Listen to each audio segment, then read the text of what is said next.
রাসূল সাল্লাল্লাহু আলাইহি ওয়াসাল্লাম বলেছেন, 4টি জিনিস আপনার ঘরে থাকলে এখনই সরিয়ে ফেলুন, না হয় আপনার ঘর বরকতশূন্য হয়ে পড়বে। টাকা পয়সা যতই উপার্জন করুন, কিভাবে খরচ হয়ে যাবে আপনি নিজেও বুঝতে পারবেন না। সর্বপ্রথম যে জিনিসটা সরিয়ে ফেলতে হবে সেটা হলো যে কোনো ধরনের বাদ্যযন্ত্র।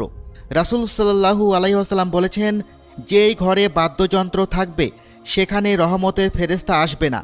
দ্বিতীয় যে জিনিসটি হলো সেটা হচ্ছে ঘণ্টা।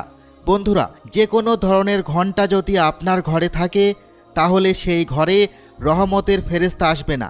তৃতীয় যে জিনিসটা হলো সেটা হচ্ছে যে কোনো ধরনের ছবি, ঘরের দেওয়াল হোক অথবা শোকেস হোক, ঘরে কোনো প্রাণীর বা মানুষের ছবি রাখা যাবে না। চতুর্থ যে জিনিসটা হলো সেটা হচ্ছে টয়লেট থেকে বের হয়ে দরজা আটকে রাখবেন, কোনোভাবেই দরজা খোলা রাখবেন না।